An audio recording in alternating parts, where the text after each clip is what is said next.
안녕하세요. 부자의 부동산 카이입니다. 오늘 정부에서 가계대출 관련된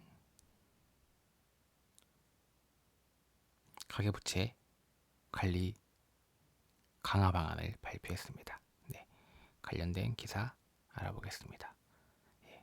기사 제목은 연봉 5천 6억 서울집 살 때 대출 2.4억에서 1.5억으로 줄어든다는 내용이고요. 네, 오늘 발표된 내용이 내년부터 대출을 할 때 DSR, 그러니까 원리금 그러니까 개인별 DSR 40% 규제를 이제 앞당겨서 시행하겠다라는 내용이었습니다. 그래서 원래 계획은 되어 있었던 건데 더 앞당겨서 하는 거고요. 현재 기준으로는 규제 지역에서 6억 원 초과 하거나 1억 원 초과 신용대출이 있는 사람들에게 DSR 40%를 적용하고 있는데, 내년 1월부터 총 대출 2억 원 초과 한 사람들은 에게 먼저 DSR 40%를 적용하겠다는 거고, 내년 7월부터는 총 대출액 1억 원 초과한 사람들에게 DSR 40%를 적용하겠다라는 내용입니다. 네.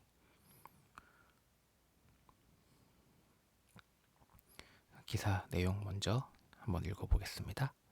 내년 1월부터 2억 원 넘는 기존 대출이 있으면 신용대출 한도가 대폭 줄어든다. 매년 갚아야 하는 원금과 이자가 연소득의 40%를 넘지 않도록 하는 깐깐한 대출 규제가 약 260만 명을 대상으로 앞당겨 시행되기 때문이다. 이어 내년 7월부터는 총 대출이 1억 원만 넘어도 이 규제를 적용받는다. 그동안 주택 등 담보가 있으면 돈 빌리기가 쉬웠지만 앞으로는 상환 능력을 따져 대출 한도를 정하기 때문에 소득이 상대적으로 낮은 청년, 서민층의 타격을 받을 것으로 보인다. 금융위원회는 26일 이런 내용의 가계부채 관리 강화 방안을 발표했다. 버는 만큼 돈을 빌려주는 총부채 원리금 상환 비율 DSR 규제를 앞당겨 시행하고 제2금융권 대출을 동시에 조이는 데 초점을 맞췄다. 전방위 대출 규제에도 가계부채 증가세가 잡히지 않자 추가 대책을 내놓은 것이다.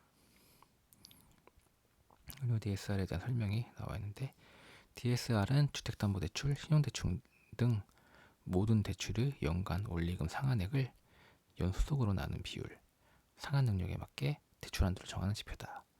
내년 1월부터 기존 대출과 새로 신청한 대출까지 더해 총 대출이 2억 원을 초과하면 7월부터는 총 대출이 1억 원을 넘으면 은행권에서 DSR 40% 규제가 적용된다 라고 되어 있습니다. 네. 이게 무슨 말이냐면, 예를 들어 연봉이 5천만 원인 사람이 있다고 했을 때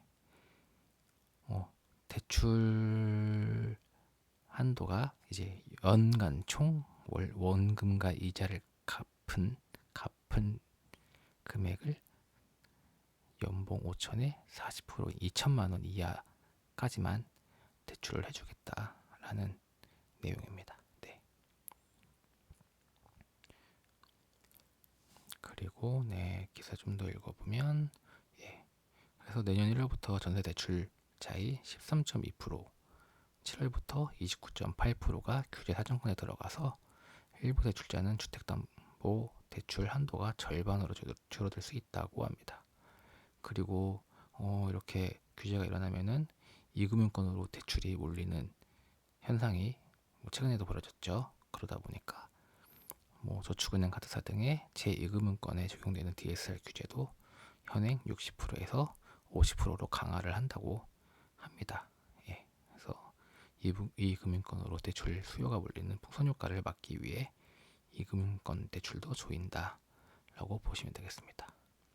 그리고 이런 대책에도 불구하고 계속 대출 증강세가 이어지면 이번에 제외한 전세 대출도 DSR에 포함하겠다라는 내용으로 발표를 했습니다.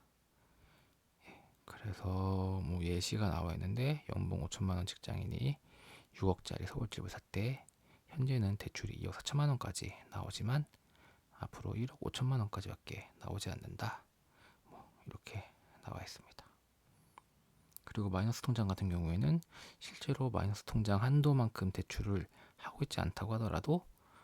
마이너스, 그러니까 실제 대출 받은 마이너스를 쓰고 있는 금액이 아닌 마이너스 전체 대출 금액을 기준으로 산정한다고 하니까 마이너스 통장 한도가 높은 사람은 대출 금액이 더 적게 나오게 되어 있습니다. 그리고 DSR 규제뿐만 아니라 대출을 갚을 때 저희가 보통 전세 대출 같은 경우에 이자만 납입하고 원금은 나중에 일시에 상환하는 방식으로 대출을 하는 경우가 있는데, 지금 그 부분도 은행 쪽에 뭐 인센티브를 줘서 원리금 분할 상환을 비율을 높이겠다라고 되어 있습니다.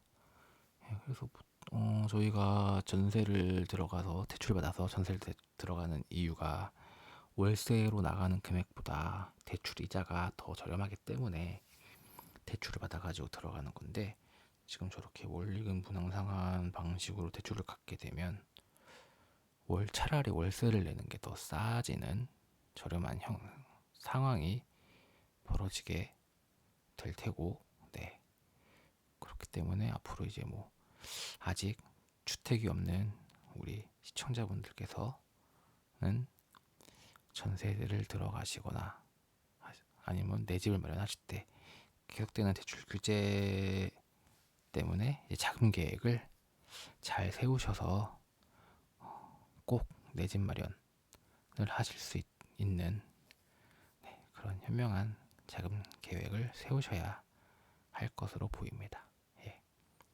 오늘 영상은 이것으로 마치고 내일도 다시 부동산 관련 뉴스로 찾아뵙겠습니다. 감사합니다. 카이였습니다.